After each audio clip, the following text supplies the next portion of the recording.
ధ్యానం అనేది రాత్రి పడుకునేటప్పుడు ఒక్క 15 నిమిషాలు 20 నిమిషాలు మీ వయసుని బట్టి మీరు కాస్త కొంచెం ముందు పనులు చేసుకుంటే ఏమవుతుందంటే మనకి పీడకలలు రాకుండా మంచి నిద్ర వస్తుంది.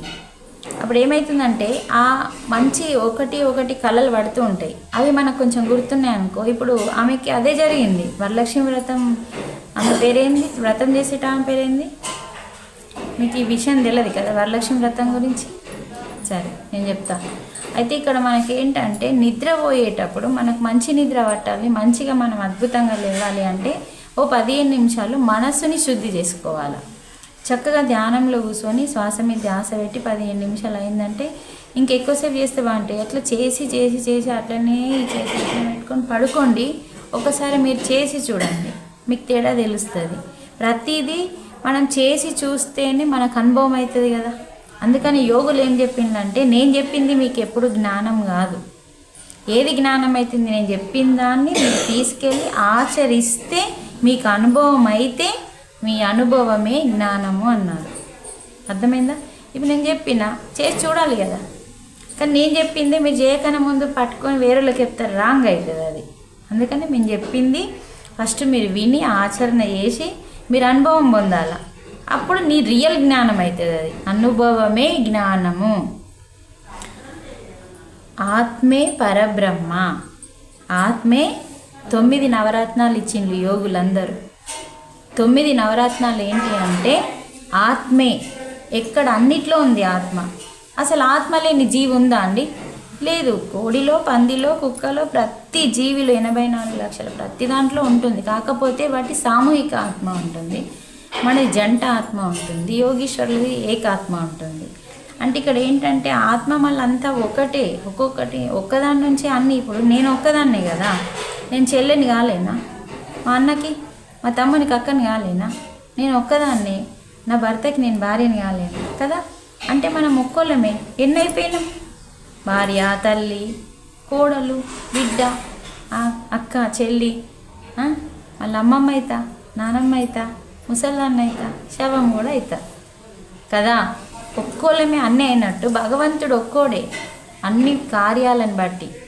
ఇప్పుడు అన్నదమ్ముల కార్యం అక్క చెల్లిగా వేరు, భర్త దగ్గర వేరు. అట్లా అంటే ఒక్కొక్క కార్యం మీద మనం ఒక్కొక్కసారి ఎట్లా పిలుస్తారో అలా భగవంతుడు ఒక్కొక్క కార్యం మీద ఒక్కొక్క అవతారం వేయాల్సి వచ్చింది. కాబట్టి అట్లా మనకి ఇది ఏదైతే ఉందో మనసుని శుద్ధి చేసుకోవడం కోసం. మనసు ఎప్పుడైతే శుద్ధి అవుతుందో గాఢ నిద్రలోకి వస్తాం. అప్పుడు కళలు మంచివి పడతాయి. ఇప్పుడు నువ్వు ఆత్మకి దగ్గర అవుతున్న జ్ఞానం తీసుకుంటున్నావు అనుకో, నీకు ఆత్మకు సంబంధించిన కళలు పడుతూ ఉంటాయి. అప్పుడు ఏమవుతుంది, చక్కగా మనము ఇంకా దాని నుంచి నాలెడ్జ్ తెలుసుకోవచ్చు. ఇప్పుడు ఆమెకి ఏంటంటే వరలక్ష్మి, చారులత ఆమె పేరు. ఏం పేరు? పప్పు చారులత. చారులత ఆమె గురించి మనం ఎంతన్నా ఆదర్శంగా తీసుకోవచ్చు అన్నట్టు. ఒక స్త్రీ ఎలా ఉండాలో ఆమె చూపించింది అన్నట్టు మనకి. అయితే ఇది శ్రావణ మాసంలో వస్తుందమ్మా. 2వ శుక్రవారం నాడు వరలక్ష్మి వ్రతం అని అందరు చేసుకునే వ్రతం ఇది. కానీ అందరూ వేరేలాగా చేస్తారు. కానీ ఆమె ఎట్లా చేసిందో మనం తెలుసుకోవాలి. తెలుసుకుంటే తప్ప మనకు అర్థం కాదు. ఎందుకు ఆమె గురించి చెప్తున్నానంటే, ఒక స్త్రీ ఇంట్లో ఎంత బాధ్యత ఉంటుంది అన్నది ఇది తెలుసుకుంటే మనకి ఈరోజు వృద్ధాశ్రమాలు రాకపోతుంది. అందుకనే చారులత ఏ రోజు నాకు ఈ వరం కావాలా, ఇది కావాలా, అది కావాలని ఎప్పుడు దేవుణ్ణి అడగకపోతుండే. చూడండి, అడగకుండా నా సేవ ఏంది, నా బాధ్యత ఏంది అని ప్రతిదీ అత్తకి, మామకి, భర్తకి, తను తిన్నా తినకపోయినా ఎంత గొప్ప గుణం ఉందంటే ఆ స్త్రీ దగ్గర. అత్త ఎలాంటిదో అది నీకు సంబంధం లేని విషయం. అది ఆమె కర్మ. అవునా కాదు చెప్పండి మీరు? ఆమె పాపంగా నీకేమైనా చేస్తుందచ్చు, నిన్ను హింసిస్తుందచ్చు. నీకు హింసిస్తుంది, నీకు అవుతుంది. కానీ నువ్వు హింసించబడుతున్నావు అంటే ఆల్రెడీ నువ్వు ఏదో ఒక జన్మలో హింసించినావు కాబట్టే ఇప్పుడు నువ్వు హింసించబడుతున్నావు.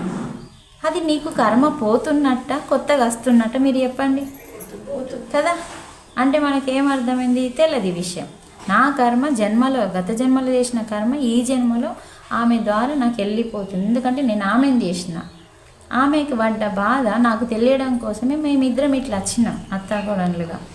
ఇక్కడ ఏమవుతుంది, అత్త మళ్ళా తెలుసుకొని చేయలేదనుకో ఆమెకి మోక్షం వస్తుంది. సరే, గత జన్మలో ఆమె చేసిందచ్చు, కానీ నేను చెయ్యా అని తెలుసుకుందనుకో ఆమెకి మోక్షం వస్తుంది.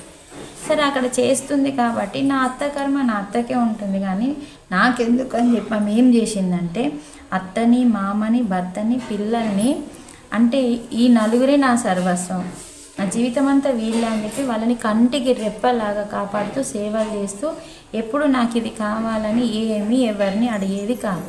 ఆ గుణాన్ని మెచ్చి వరలక్ష్మీదేవి కలలో కనిపించింది.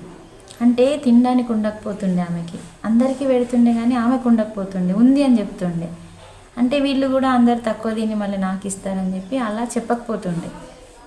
అట్లా ఆమె నీళ్ళు తాగి ఉంటే ఆమెకి ఏం ఉండకపోతుండే. అట్లాంటి స్థితిలో ఎంత గొప్ప గుణం ఉంది ఈమెకి అని చెప్పి, అందుకనే మేడం నేనేం చెప్తున్నా అంటే, ఒకటి మన యొక్క రూపం కాదు ముఖ్యం, అందరికీ మనం నచ్చే వాళ్ళలాగా ఉండాలి, గౌరవంగా ఉండాలి అంటే మన గుణం ముఖ్యం. ఆ గుణాన్ని దేవతలు చూస్తారన్నట్టు. అందుకని మనం తినే ఆహారము చాలా విలువైంది.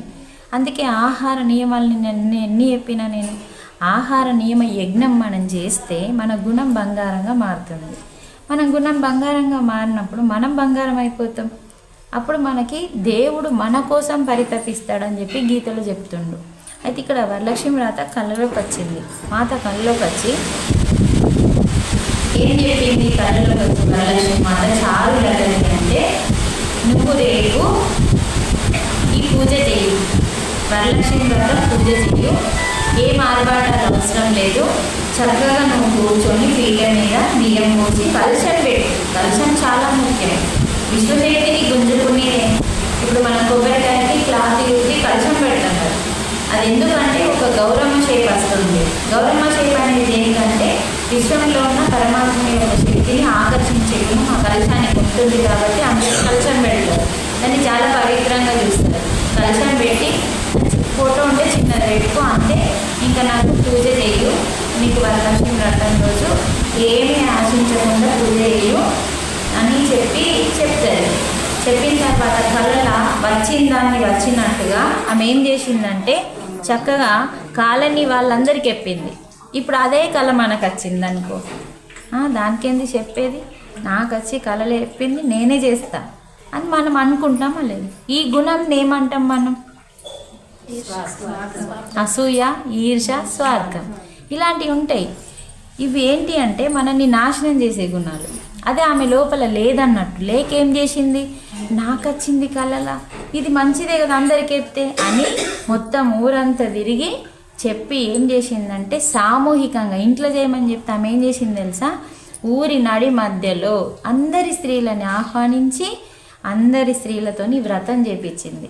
ఈ వ్రతం చేపిస్తే వ్రతం అంతా అయిపోయింది. అందరూ చక్కగా భోజనం చేసిన తర్వాత, ఇప్పుడు మనం వ్రతం అంతా చేసిన తర్వాత ప్రదక్షిణ చేస్తాం కదా, ఆమె ఒక ప్రదక్షిణ చేసేసరికి కాళ్ళకి గజ్జెలు వచ్చినాయి. ఆమె అడగలేదు. ఇంకో ప్రదక్షిణ వేసేసరికి ఒక స్త్రీ ఎంత అందంగా నగలతో అందంగా కనిపిస్తాం కదా, ఆ నగలన్నీ అంటే 7 వారాల నగలన్నీ రెండో ప్రదక్షిణకు వచ్చినాయి. మూడో ప్రదక్షిణకి ఇల్లంతా ధాన్యంతో నిండిపోయింది. చూడండి, ఇలా 5 ప్రదక్షిణలలో 5 వరాలు వచ్చేసినాయి. కానీ ఆమె అడగలే. వరలక్ష్మి వ్రతం చేయమన్నది నేను చేస్తున్నా. ఆ అన్నీ కూడా మేం చేసిందంటే అందరూ పంచుకున్నారు. మళ్ళీ అంటే దేవి మనల్ని ఇష్టపడి మన దగ్గరికి రావాలి అంటే భగవంతుడు అదే చెప్తున్నాడు. ఏం చెప్తున్నాడు చూడు ఇక్కడ ఈ శ్లోకంలో అంటే, ఇక్కడ మనకు వరలక్ష్మి వ్రతం ఎట్లా చేస్తారు తెలుసా మనోళ్ళు? నా వ్రతం నాదే, ఇది సామూహిక వ్రతం అన్నట్టు. ఆమె కనిపెట్టింది ఇది. వరలక్ష్మి వ్రతాన్ని సామూహికంగా అందరం కలిసి స్త్రీలు ఒకచోట చేసుకోవాలి. నేను అదే చేపిస్తుంది. అందరినీ ఒకచోటకి తీసుకొచ్చి వరలక్ష్మి వ్రతం చేపించి నేను ఇక్కడ క్లాస్ తీసుకుంటా మా దగ్గర. అట్లా వాళ్ళకి తెలియనప్పుడు మేము చెప్తాం, చెప్పి ఆ క్లాస్ వరలక్ష్మి వ్రతం రోజు చేపించి క్లాస్ తీసుకుంటాం. అంటే ఆమె ఎలా ఉంది, మనం ఎలా పూజ చేస్తున్నాం వరలక్ష్మి వ్రతం రోజు? నీకు వచ్చినాయా గజ్జెలు కాళ్ళకి? మనకు అసలు ఏమన్నా వస్తున్నాయా? అంటే మన పూజలో స్వార్థం, అసూయ, ఈర్ష ఇవి ఉన్నాయి. కాబట్టి ఏమి అడగాల్సిన అవసరం. అందుకే భగవంతుడు మనకెప్పుడు వరం ఇయ్యడు, శాపం ఇయ్యడు, 2 ఇయ్యడు. నువ్వు చేసే పనిని బట్టి నీకు వరం అవుతుందా శాపం అవుతుందా? అవునా కదా చెప్పండి, అవునా కాదా? మనం చేసే కర్మని బట్టి అది నువ్వు వరంగా అవుతుందా? నీ పని మంచిదైతే వరం అవుతుంది, నీ పని చెడ్డదైతే శాపం అవుతుంది. మరి నువ్వు పని చేయకన్నా ముందు నీకు ఫస్ట్ ఆలోచన వస్తుంది. ఆలోచన ఎలా వచ్చింది? నీ గుణం ఉండడం వల్ల. నీ గుణం ఎందుకు వచ్చింది? నువ్వు తినే ఆహార నియమాల వల్ల. అందుకనే ఆహారం మనిషికి చాలా అవసరం. అందుకనే పత్రిజీ ధ్యానం కంటే ముందు ఏం చెప్పిండు? ఆహారం గురించి చెప్పమంటాడు. ఆహారమే సరిగా ఉంటే మన గుణం చేంజ్ అవుతుంది. ఇప్పుడు ఎల్లిగడ్డ దీక్షలలో తింటారా? తిన్నారు. ఇప్పుడు 41 రోజు ఎందుకు చెప్తారు అయ్యప్ప దీక్ష? మొత్తం జీవితాంతం ఎందుకు పట్టమన్నారు అంటే వాళ్ళ గురువులు ఉంటారు కదా, వాళ్ళ గురువులు ఏం చెప్తారంటే మంచి సబ్జెక్టు బయట పోతలేదు.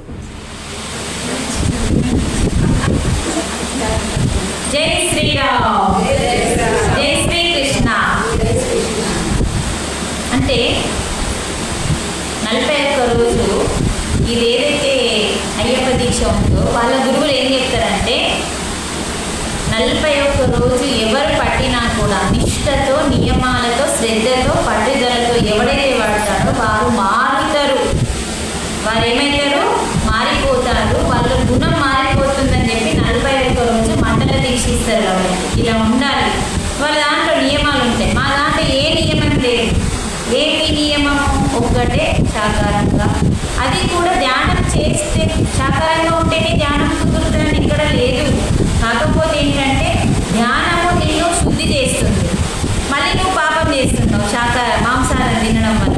ధ్యానమేమో నిన్ను శుద్ధి చేస్తుంది, మరి నువ్వు తినే తిండి నిన్ను అశుద్ధి చేస్తుంది. అందుకని ఈ శాకాహారం అనేది ఏంటిదంటే మనకి పాపాన్ని ఇస్తుంది.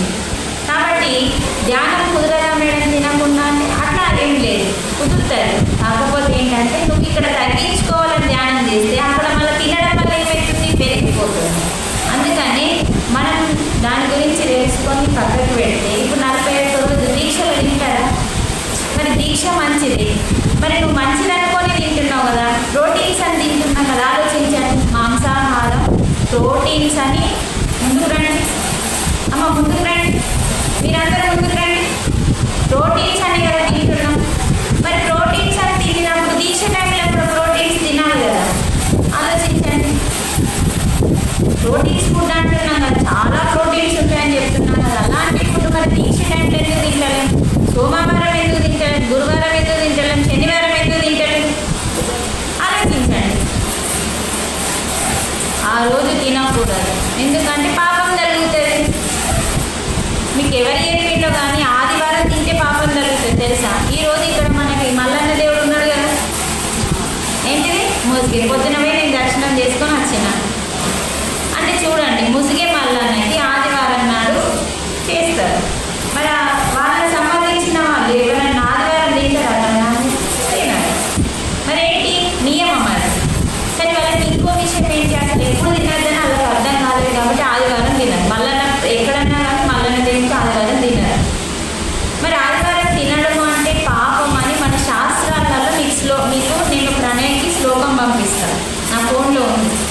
ఆ శ్లోకాన్ని నేను మీకు, ఆ శ్లోకంలో ఏమేమి చెప్పిందంటే ఆదివారం నాడు ఒక స్త్రీ తలంటుకోవద్దు. అంటే తలకి అంటే మట్టి నీళ్ళు పోసుకోవడం ఎమర్జెన్సీ, మనం పీరియడ్స్ అయినామనుకో మట్టి నీళ్ళు పోసుకోవాలి. తల రుద్దాలి, అంటే తల నుంచి మైల దిగదు ఆదివారం. తర్వాత తలకి నూనె అంటారు. తర్వాత మన భార్య భర్తల కలయిక ఉండకూడదు. తర్వాత మందు తాగద్దు, పాత్ర ఆడద్దు, పరస్త్రీని అంటే చూడండి ఇవన్నీ మాంసం తినద్దు. మద్యం మాంసం అయితే ఇంకా డేంజర్. ఆదివారం నాడు మన భారతదేశానికి కాదు ప్రపంచానికి సృష్టికే ఇది ఆది అన్నట్టు. ఆది అంటే మొదలు, మన సృష్టికి మొదలు అన్నట్టు. అందుకని ఇది చాలా పవిత్రమైన రోజు అని చెప్పి మనకి పూర్వీకులు ఆ రోజు గుడికి వెళ్తే నీకు ఆదివారం నాడు నీకు ఎక్కువగా మీ మెదడుకి శక్తిని అందించేది రోజు అన్నట్టు. అది మనకి ఆదివారం అనేది. ఆదివారం నాడు మన నాలెడ్జ్కి, మన మెదడుకి ఎక్కువగా ఇంపార్టెంట్ ఇచ్చిన అన్నట్టు. అలా చక్కగా కనిపెట్టిండ్రు మన వాళ్ళు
ఇంటికి వచ్చేవాళ్ళు కాదు, స్త్రీలతోని పండించుకొని తినేవాళ్ళు కాదు. వాళ్ళంటే సన్యాసిగా ఆ 41 రోజులు ఉండి వాళ్ళు వంట చేసుకొని అలాంటి వాళ్ళు బాగా ఆచరణ చేతిలో ఉన్న వాళ్ళందరిలో మార్పు వచ్చింది.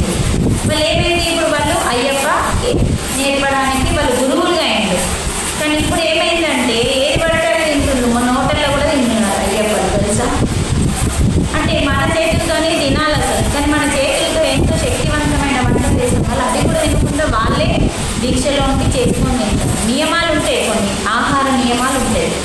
అయితే 41 రోజు ఎప్పుడు అయిపోతుందా, ఎప్పుడు మాల తీసేస్తానా అన్న ఉద్దేశంతో మాలలు వేసుకుంటుంది. మీరు గమనించండి, ఇప్పుడు ఫ్యాషన్ అయిపోయింది మాల వేసుకోవడం. ఎందుకంటే అక్కడ ఎల్లిగడ్డ ఎందుకు వేయరు వాళ్ళకి అంటే, ఎల్లిగడ్డ ఏం చేస్తుందంటే మాంసం తినమని ప్రేరేపిస్తుంది, దాని గుణం అది. ఎందుకో చెప్పుకుందామా? ఎల్లిగడ్డ ఎందుకు అలా చేస్తుంది అంటే, మనకి సముద్రాన్ని చిలికినప్పుడు అమృతం కోసం దేవతలని చంపడానికి రాక్షసులు వస్తే, దేవతలు చాస్తే లోకం ఎట్లా, పంచభూతాలు చనిపోతే ఎట్లా అని చెప్పి పంచభూతాలను రక్షించడానికి అమృతం కావాలి. అమృతం కాక మరణం లేదు కదా, అందుకని సముద్రాన్ని చిలికి అమృతం తీస్తారు. అమృతం తీస్తే ఏమైంది, ఒక దేవతలతోని సాధ్యం కాదు, అందుకని దేవతలందరూ రాక్షసులతో పాటు కలిసి తీసుకున్నారు. అదే రాక్షసులని మనం అమృతం ఇచ్చినాం అనుకో, వాళ్ళు ఇంకా విచ్చలవిడిగా అయిపోతారు. వాళ్ళకి మరణం ఉండాలి, వాళ్ళకి మృత్యు అనేది ఉండాలి, లేకపోతే ఎట్లా వాళ్ళు అంతే చెడు చేస్తారు లోకానికి. అందుకని ఈ నారాయణ ఏం చేస్తాడు, విష్ణుమూర్తి మోహిని వేషం వేసుకొని వచ్చి అమృతాన్ని దేవతలకే ఇస్తాడు. దేవతలకే ఇస్తే ఏం చేస్తాడు, అప్పుడు రాహుకేతువులు అంటే నవగ్రహాలలో వీళ్ళిద్దరు రాక్షసులు. ఈ రాక్షసులు ఏం చేస్తారంటే అప్పుడు సూర్య చంద్రుల్లాగా వేషం వేసుకుంటారు. ఒకరు సూర్యుడిలాగా ఒకరు చంద్రుల్లాగా వేషం వేసుకొని వాళ్ళు వచ్చి అమృతం పడతారు. మోహిని గుర్తించక అమృతం పోస్తారు రాక్షసులకి, ఇద్దరు రాహుకేతులకి. పోయగానే వాళ్ళు ఇట్లా పోసుకొని ఇట్లా తాగుతూ మింగే లోపల సూర్యచంద్రులు గుర్తించి అంటే చాటకు కూర్చుంటారండి. సూర్యుడికి ఆల్రెడీ ఇక్కడ సూర్యచంద్రుడు ఉన్నాడు ఆల్రెడీ, మళ్ళీ అదే ఆచరణలో అక్కడ వచ్చి కూర్చున్నారు. అది మోహిని గ్రహించకపోసింది. తాగి లోపల సూర్యచంద్రులు దాన్ని గుర్తించి అప్పుడు చెప్తారు మోహినికి, వాళ్ళు రాక్షసులు రాహుకేతులు, వాళ్ళు తాగితే సర్వనాశనం చేస్తారు లోకాలని అని చెప్పి మా అవతారంలో వచ్చి తాగుతుందని చెప్పంగానే అయితే వెంటనే విష్ణుమూర్తి మోహిని ఏం చేస్తుంది, ఆ యొక్క సుదర్శన చక్రంతో వాళ్ళ తలకాయలను తీసేస్తారు. ఇద్దరి తీసేస్తే ఏమైందంటే మింగే లోపల అదేమైంది, కట్ చేసింది కదా, అది మింగుతున్నప్పుడు కట్ చేసినప్పుడు ఇక్కడ ఈ తలకాయ పోయినప్పుడు ఈ తలకాయలో నుంచి లోపలికి పోయింది కదా, రాక్షసు లోపలికి వెళ్ళింది. ఆ అమృతం చుక్క పడ్డ చోటు ఎల్లిగడ్డ వచ్చింది అన్నట్టు. అర్థమైందా? అంటే ఎవరి పుట్టుక, దేవుళ్ళదా? కాదు కదా, రాక్షసుడు అమృతాన్ని మింగి ఇట్లా ఇంకా కొంచెం అయిపోతే లోపలికి వెళ్ళిపోతే అనే టైంలో ఆ చుక్క భూమి మీద పడ్డది, అది ఎల్లిగడ్డగా మారింది. అప్పుడు అది రాక్షసుల పుట్టిన అంటే రాక్షసుల ద్వారా వచ్చినట్టే కదా. అందుకని మీరు చూడండి, ఎల్లిగడ్డ